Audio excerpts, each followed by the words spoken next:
Some hurts don't come with screaming. They come with 5 empty chairs at your graduation.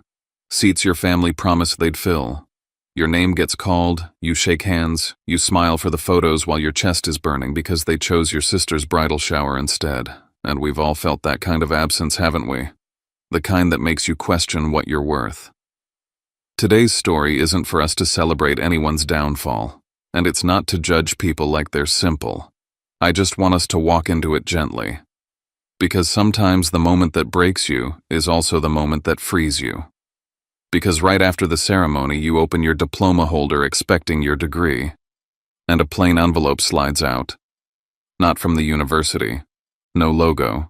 No return address. Before you can even read it, your phone explodes 72 missed calls from your family. The same family that couldn't show up. Suddenly desperate to reach you. So what was in that letter? What were they so terrified you'd learn?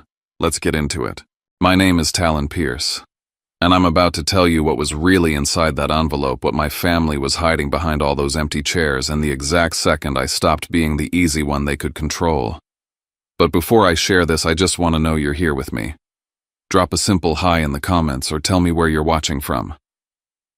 Sometimes knowing one real person is listening makes the whole thing feel survivable. And if you've ever been the one who shows up for everyone else only to realize no one shows up for you, consider subscribing. Not because I'm trying to grow a channel, but because stories like this hit different when you don't have to carry them alone. Thank you. And now, let me tell you everything. There's something about a graduation hall that makes even disappointment echo louder. The applause always sounds generous, but when it's not for you, it feels like a lie. My name was called Talon Pierce, Master of Clinical Psychology, and I stepped onto the stage with that fake smile I'd rehearsed for this exact moment. 5 empty chairs in the middle of the reserved section stared back at me like hollow eye sockets. I already knew they wouldn't be there. They told me the week before. We really tried, but Paisley's bridal shower is a once-in-a-lifetime moment. Apparently a second daughter's second degree doesn't even make the calendar. I wasn't supposed to care. I'd told myself that 100 times. This wasn't for them. This was for me. I'd paid for it, lived through it, earned it. I even made peace with walking solo across that stage because Avery Santos, my best friend and fellow survivor of the psych program, was here for me. She cheered louder than anyone else even whistled. But it didn't drown out the silence coming from those 5 goddamn chairs. I took the diploma holder with both hands. It felt heavier than expected. I walked off stage trying not to think too hard about the weight or the way it made my heart sink. I found a quieter spot off to the side near a hallway and opened the holder, ready to glance at the degree that cost me 6 years and every ounce of pride I had left. But there wasn't just a degree inside. A thick white envelope slid out, landing face up in my lap. My name was written across it in looping, careful handwriting. Talon. No return address, no university seal. The paper was textured expensive, formal, and completely out of place. I held it in my hand for a second too long, sensing something I couldn't name yet. Before I could even get my thumb under the flap to open it, my phone lit up. Buzz, buzz, buzz, buzz, buzz, buzz. It wouldn't stop. My hands were shaking. I turned it over and stared at the screen. 72 missed calls. All from 3 people: Dad, Mom, Paisley. Over and over again. The first one was 3 hours ago, then every few minutes, then every few seconds. As if someone had lit a fuse and they were panicking before it hit the powder. A text flashed across the top of the screen from Mom. Don't sign anything. Don't talk to anyone. We're coming to you. That's when my gut turned cold. I didn't say anything when Avery rejoined me. She asked what was wrong, but I just slipped the envelope back into the diploma holder and clutched it to my chest. I wasn't ready to explain what I didn't understand yet. Not out loud. We exited the auditorium with the rest of the graduates. Everyone else was hugging their families, taking photos, holding flowers. I looked back once at those 5 empty seats and felt something crack. Not sadness, not bitterness, something else. A switch. A realization. They were afraid. They skipped my graduation not because I didn't matter, but because they thought they still had time to control what came next. And now someone had slipped a match into my hands and dared me to light it. I found a quieter hallway, pressed my back against the cool wall, and finally opened the envelope. Inside was a single typed letter, legal, cold, but signed in pen at the bottom. From Gideon Barron, attorney at law. Subject: Celeste Whitaker Estate. Recipient: Talon Pierce. I read the first few lines and felt the ground vanish under me. You are the sole inheritor of Celeste Whitaker's estate as named in the most recent codicil to her will. This includes all property assets and associated trusts. The family has been made aware of this. Below that, handwritten in blue ink: Call me immediately. Before they make a move you can't undo. And before I could even breathe, a notification popped up on my phone. Location alert: SUV shared location is nearing University of New Mexico campus. They weren't calling to apologize. They weren't calling to celebrate. They were calling because they knew, and they were already on their way. Avery offered to drive, but I shook my head. I needed the wheel. I needed control. I didn't tell her about the inheritance yet. I wasn't ready to say it out loud. I just said they're coming, and that was enough for her to go quiet. We made it to the car parked near the edge of the lot. The New Mexico sun was brutal, casting long shadows between rows of celebrating families. Everyone was hugging, snapping photos, sweaty but joyful. I turned the ignition, checked my rear view, and a black SUV peeled in from the left and cut us off, stopping diagonally to block the path out. Aimed like a weapon. My dad's car. He rolled the window down, his voice like a slamming door. Talon. Step out. That tone always used to freeze me. It was the tone of grounding punishments, confiscated car keys, and years of being told, "This is for your own good." I stepped out before he could repeat himself. Avery called after me, but I raised a hand. I didn't want her caught in this. This wasn't her war. This was blood and debt and control and guilt wrapped in designer sunglasses and matching worry lines. Dad opened his door but didn't get out. Mom did. She marched toward me in heels way too high for a college parking lot, holding her phone like it was a weapon. "Where is it?" she demanded. "No congratulations," I asked. "You need to give me the envelope, Talon. Right now. You don't understand what's at stake." Dad joined her. "This isn't the time to be stubborn. Let the adults handle this." "Funny," I said. "You weren't this interested in handling anything when I was drowning in student debt." Paisley finally emerged from the back seat, still in her white shower dress makeup, perfect, even though she was clearly sweating. She scoffed. "Don't be dramatic. You're going to ruin everything like you always do. Just hand it over." That's when I said it. "How do you know there was an envelope?" 3 heads froze. They didn't even bother to lie. That pause, that half-second of raw panic, was the first honest moment I'd gotten from them in years. Dad recovered first. "We got a call. There's been a misunderstanding. Let us clear it up." "No," I said. "Let me." People nearby started slowing their pace. Someone actually turned a camera phone in our direction. Mom's voice switched instantly, silky, performative. "Talon, honey, you're upset. Let's talk in the car." "This isn't the place." "It's exactly the place I cut in. Because this is the first time you're not the ones holding the script." Paisley snapped. "You don't even know what you're holding." She was right. I didn't. But that wasn't the point. What mattered was that they did. I stepped back toward my car. "I'm not signing anything. I'm not handing it over. And I'm not going to let you spin this like you always do." Mom lunged one step forward like she might try to grab my arm, but Avery was already out of the car and standing by me. Silent. Steady. "Move your car," I told Dad. He didn't move. So I did. I got back in my car, reversed just enough to veer into another exit, scraping a bit of curb as I bolted out of the lot. They didn't follow at first, but 5 minutes down the road I spotted the SUV, 2 cars back in my mirror. Avery saw it too. "They're tailing you." I nodded. "Let them. I'm done hiding." Then my phone vibrated again. A text from an unknown number. You're not ready for this. Don't be stupid. P. Paisley. No longer passive, no longer dismissive, now threatening. Whatever was in that envelope, it was big enough to make them chase me down in public, lie to my face, and send threats behind my back. And I had no intention of letting it go. I took the turn into the grocery store parking lot without signaling. The SUV wasn't far behind, but I managed to cut through 3 rows of parked cars and tuck my car between a delivery truck and a van with sunshades over the windshield. The moment we stopped, Avery ducked, holding her breath. I killed the engine and watched the rearview mirror.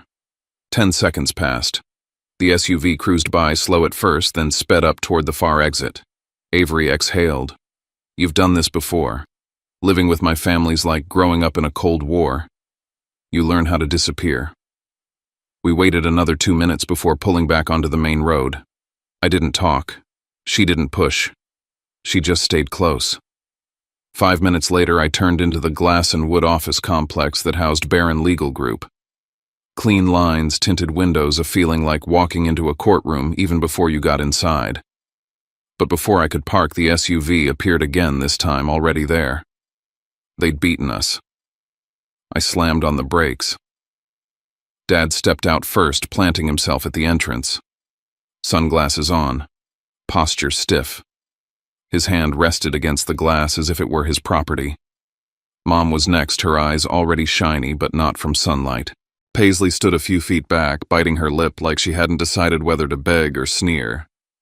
I grabbed the envelope from the glove compartment. You sure you want to do this? Avery asked. I've never been more sure of anything. We stepped out together, but I moved ahead. Dad's voice came low and heavy. Talon. You walk in there, that's it. You're choosing outsiders over blood. Mom added. Please, baby, just talk to us. Don't let some lawyer twist everything. We can fix this.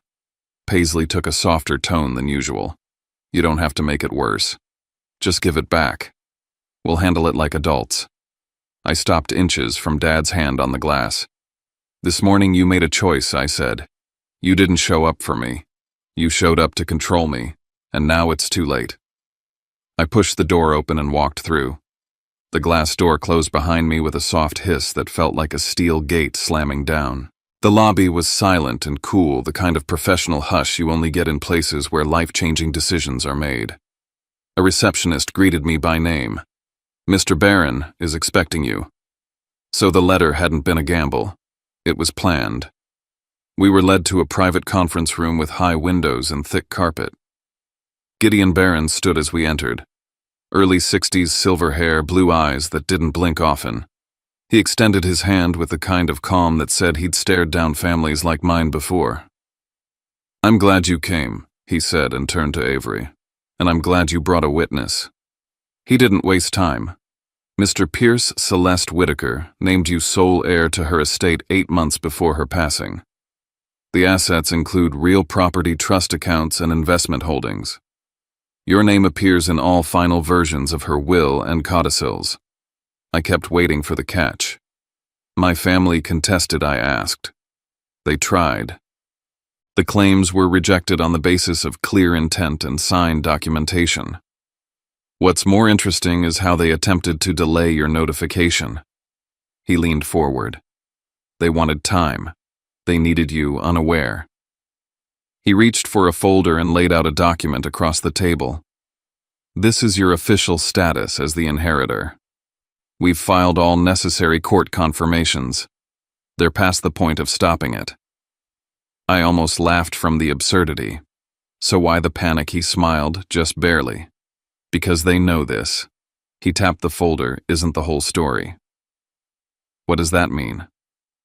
There's a safe deposit box at City National Bank. It holds additional materials your grandmother left in trust.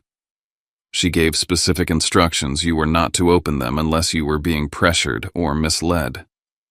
Avery straightened in her chair. She predicted this. She understood your father well. He slid a second sealed envelope toward me. It was labeled in cursive handwriting, open, only if they make you doubt yourself. Gideon added, there's more. Evidence documents. One item in particular we believe might be critical, a copy of a power of attorney. That stopped me cold. Power of attorney, I asked. Yes. It appears you signed it years ago, granting authority over certain transactions I don't remember. That's what they count on. We believe it relates to a parcel of land within the inheritance. I stared at the envelope still sealed. Then my phone buzzed again. A voicemail. Unknown number. I played it on speaker. A male voice, calm, corporate, and clipped. Mr. Pierce, this is a courtesy follow-up regarding the closing date on the land agreement. If we don't receive final signatures by Friday, the deal expires. If this was an oversight, please contact us. We're operating under the assumption that your scan was valid. I looked at Gideon. They're already trying to push something through, he said. A deal. Probably backed by your father. If they've uploaded a scanned version of your signature. He didn't finish. I didn't need him to. They're moving fast, I whispered, trying to close something before I can stop it. He nodded. We'll go to the bank now, he said. City National Bank looked like it hadn't been remodeled since the 80s. Marble floors, tall ceilings, security cameras in every corner. The air smelled faintly of paper and ozone. A vault in the back waited behind 2 layers of reinforced glass. Gideon handled the front desk. I waited beside Avery, my name echoing slightly off the walls as I signed the authorization paperwork. This is all yours, the clerk said, verifying ID. The box was registered by Ms. Whitaker with a clause for sole access. Upon her death, no third-party claims allowed. She walked us into a back corridor through a locked gate, then handed me a metal key. Room 5. I held the key like it might bite. Inside the box waited in a recessed wall panel. The clerk slid it free, placed it on the center table, and left. Gideon closed the door. This is where everything changes, he said. I opened the lid. Inside were 4 neatly organized folders bound in ribbon and a small jewelry box tucked into the corner. I opened the first bundle. A handwritten letter from Celeste. Pages long. A love letter to a grandson she clearly believed deserved the truth. She warned me about the family's narrative, told me never to believe their version of her estate. She described the property in question, 40 acres of untouched New Mexico land, and how my father had begged her to sign it over to him more than once. She refused every time.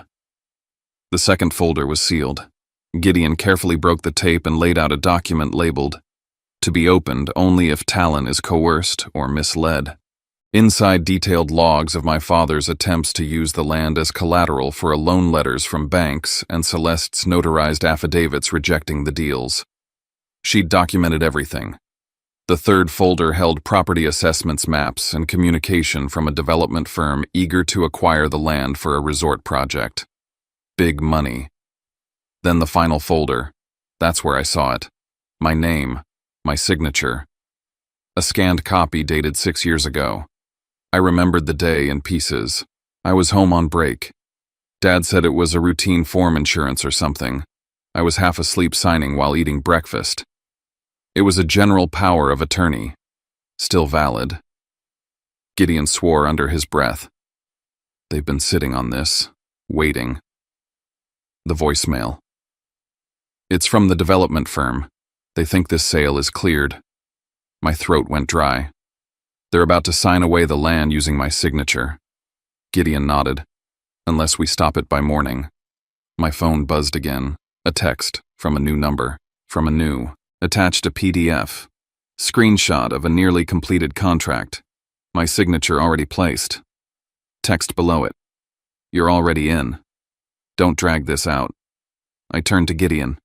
He looked at me without blinking. If we don't act now, he said, by tomorrow that land won't belong to you. And worse, if the deal sours, you'll be liable for the fallout. I clenched the phone in my fist, and for the first time I understood.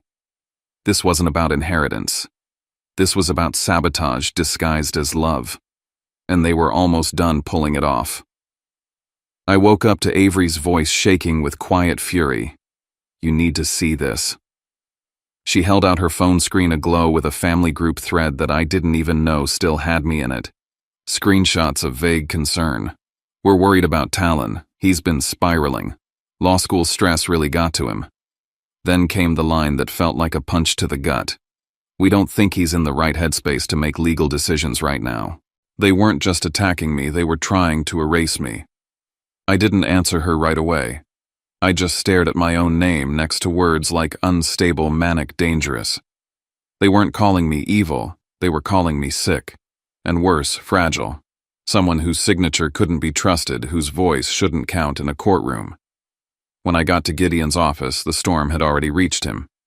They emailed my assistant, he said flatly. Twice. Once to suggest that you're being coerced by some outsider. I assume that's me, and another to warn that you're not of sound mind. They're pushing for a third-party review. They want a conservatorship, I asked. Not yet. But they're laying the groundwork. He tapped his fingers on his desk. It's an old trick in inheritance disputes. Discredit the heir, delay the claim.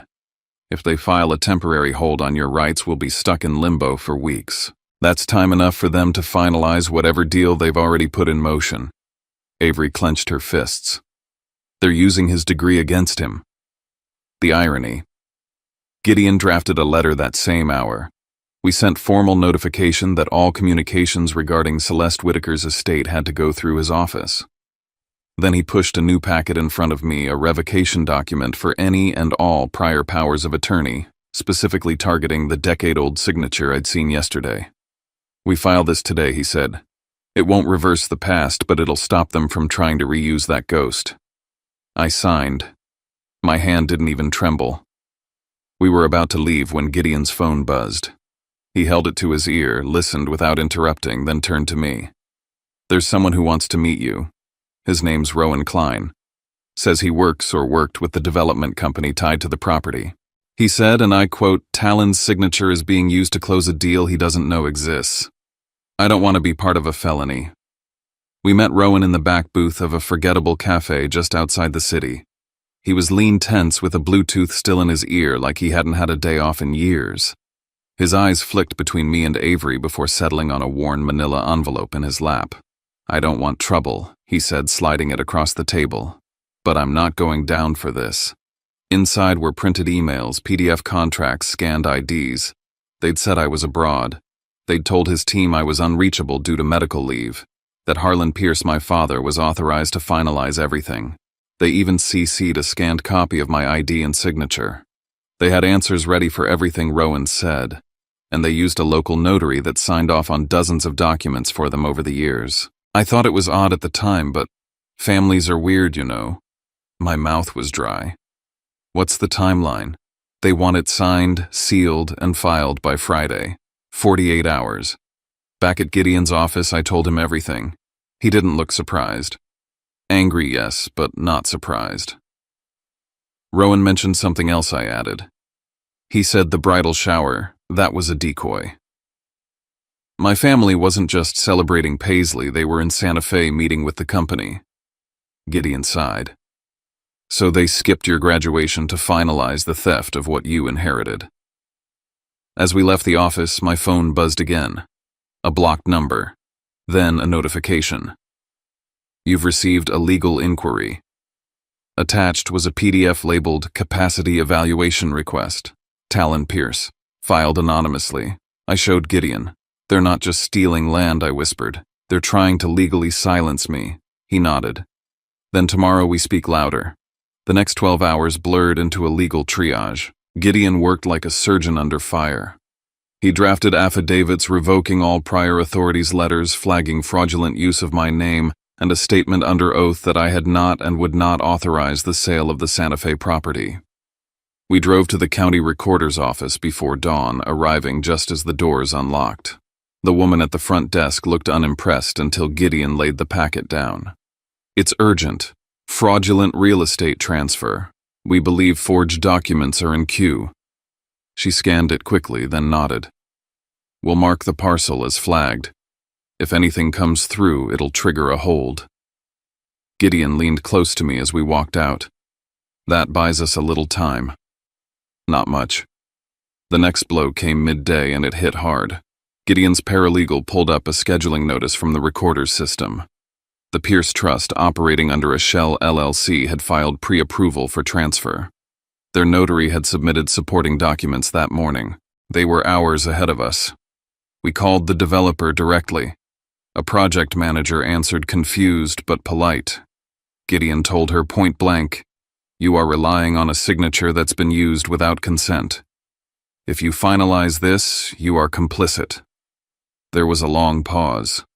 Then she hung up. When we returned to my temporary place, their car was already parked across the street. My father was pacing. My mother sat in the passenger seat, tear-streaked.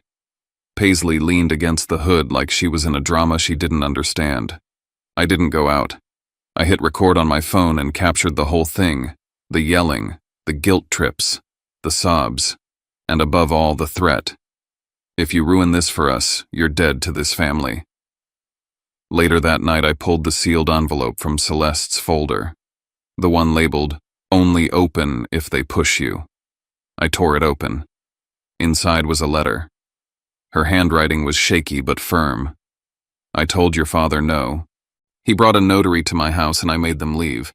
He said if I didn't help him leverage the Santa Fe land, everything would fall apart. I said I would rather burn it than see him sell it behind your back. If they ever say you are not well, it means they are out of time. That is the final play in their book. They used it once before on someone else. I was there.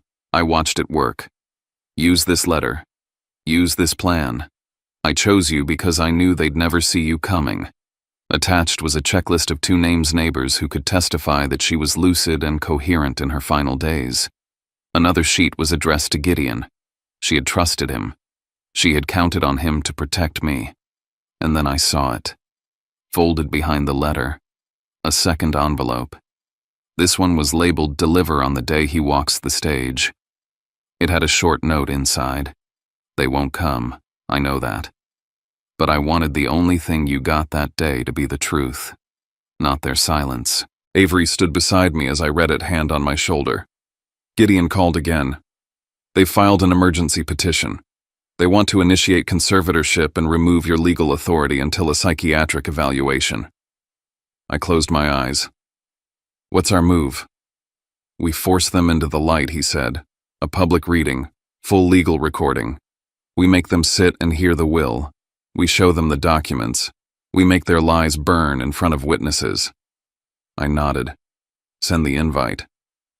As I lay in bed that night, a new email pinged the formal meeting time. 40 hours, a public reading of the last will and testament of Celeste Whitaker. A second ping followed right behind it, a scanned letterhead from a local psychiatric evaluator. "Initial findings suggest Mr. Talon Pierce may be under emotional duress, recommending temporary suspension of his legal decision-making power until further review." They were building a prison with my name on it, but I had the key. Celeste gave it to me, and now they'd have to face me while I used it. I arrived early. Baron Legal's conference room was still half-lit, sterile, cool, all glass and steel. Avery sat beside me, her hand loosely wrapped around a steaming cup of green tea, her eyes sweeping the hallway every few seconds like she expected a gunshot instead of a door opening. I didn't speak. Neither did she. But when Gideon came in crisp as ever in a navy suit and cold expression, he gave me a quick nod. "We have one shot. Stay on track. Don't take their bait. No matter what." I nodded. On the table were 3 folders. One for the will. One for the sealed appendix. One for evidence of forgery and manipulation. Everything in triplicate. Everything notarized. 10 minutes later, they arrived. Meredith led the charge, her silk scarf tied too tightly around her throat. Harlan followed like he was walking into a deposition. Paisley trailed behind in soft pastels and a sour look, clutching her phone like it was an inhaler. The moment they sat down, Meredith leaned toward Gideon. "Mr. Barron, if I may, my son is under a lot of stress. He's not well. We're deeply concerned." I didn't flinch. I had rehearsed this part in my head 100 times. "I'm not interested in a sidebar," Gideon replied calmly. "Everything said in this room is on record." Paisley made a pained noise. "He's letting people fill his head with lies. This is all about him being bitter over the bridal shower." I stared at her. That was the bait. The old game. Redirect, deflect, weaponize love. I didn't move. Harlan finally spoke. Are you proud of this? Dragging your own family into court like we're strangers. I didn't drag you here, I said. The law did. I just stopped stepping aside for you. Gideon slid the first folder across the table. We'll begin with the execution of the will. He read it aloud, firm and steady, sole beneficiary Talon Whitaker. Full rights to property, financial accounts, and residual assets. Signed and witnessed legally. Harlan scoffed. She was old, confused. Someone got in her head. Gideon held up another document. Your challenge was already reviewed and dismissed by the court. Your objections were found to have no merit. Still, Meredith said quickly, we believe Talon's mental health should be evaluated before anything is finalized. There it was again. The drumbeat of their strategy. If you can't discredit the facts, discredit the person. Let's go through a few facts, I said, my voice even. I received a sealed envelope in my diploma holder. The only reason you didn't destroy it is because you didn't know she left it there. And I got 72 missed calls the same night from all of you. That was panic, not concern. I leaned forward, placed both palms on the table. You weren't trying to protect me. You were trying to stop me from reading something that would destroy your control. Careful how you talk to your mother, Harlan snapped. But I didn't back down. Careful how you talk to the man who holds the will. Gideon opened the second folder. These are communications between a real estate development firm and a supposed representative of Mr. Whitaker, he said. Emails arranging to push through a property transaction during the exact hours of the so-called bridal shower.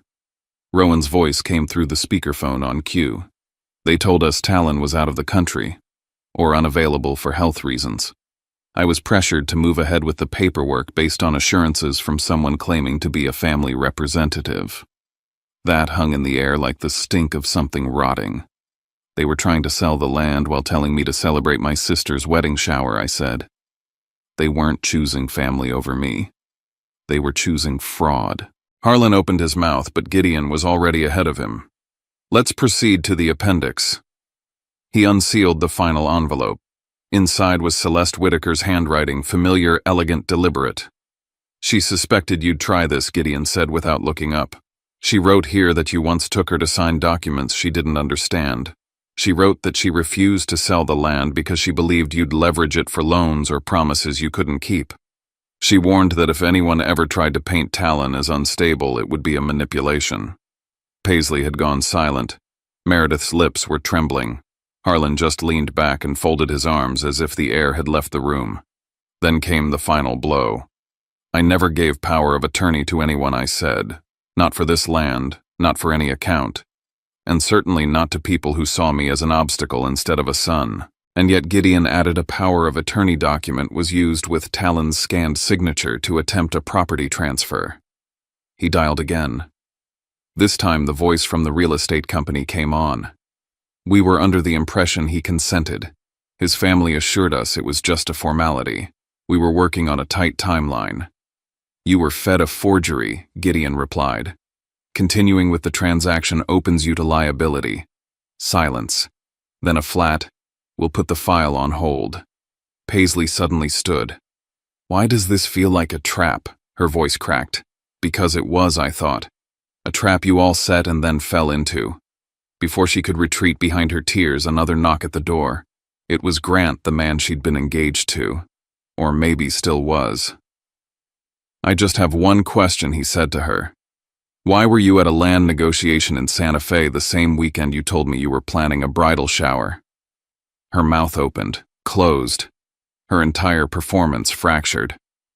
I let the silence do the talking. Then I said the only thing I came to say. I didn't break this family. I just stopped letting it break me. I turned to Gideon. Let's move forward with the legal filings. From now on, they don't talk to me. They talk to you. He nodded once. Outside the glass walls, Meredith was already reaching for her coat. Paisley's face was pale hollow. Harlan looked like he'd just realized he was no longer in charge. But I didn't smile. I didn't celebrate. I just breathed. And then I looked at my phone. There were already new messages, more calls, more apologies that weren't really apologies. Gideon saw me looking and said, "We have one more day. If we don't seal this, they'll find another way to pull you back." "I know," I said. "Let's finish it." The next morning I walked into Barron Legal for the last time, not as the guy hoping for a lifeline, but as the man locking every door they once used to trap me. Gideon was already on the phone with the county registrar. The emergency petition was denied, he said as I walked in. Insufficient cause. The appendix from your grandmother made it clear. They tried Talon, but they didn't have enough. He hung up, looked at me. "You ready to sign everything?" I nodded. We started with the affidavit, my own sworn statement about their behavior, their manipulation, their coordinated attack on my mental state. Then the declaration protecting me from further forced evaluations unless ordered by a court with evidence, not gossip.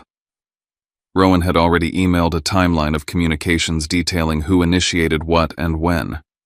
Gideon submitted that to the fraud department at the registrar's office. The signature scans, the matching metadata. A case was opening. I didn't care about charges. I just wanted it to stop. Next came the transfer of assets. I signed pages and pages under Gideon's supervision, clear, final, precise. I chose new structures for accounts, set up alerts, layers of control. No one could touch a dollar or document without my fingerprint now. At the end, Gideon asked, "Do you want to hear the latest from them?" "No. They're calling this a misunderstanding. I'm calling it history." I walked out of the office. Outside, the sky was overcast, the wind soft. I didn't go home. I went to my grandmother's house, now legally mine. Inside, the furniture hadn't moved. The photo frames still sat where she left them. I touched the armrest she used to lean on when she read the paper.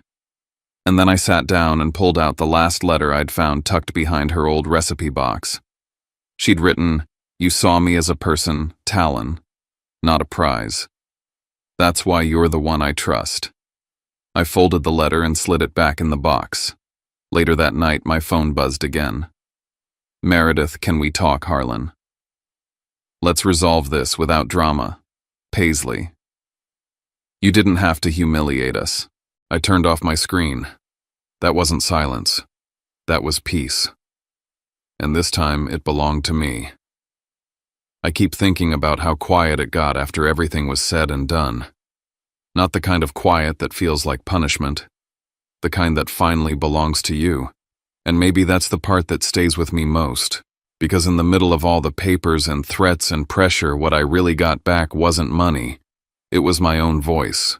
And sometimes that's the hardest thing to reclaim when the people closest to you have been speaking over you for years.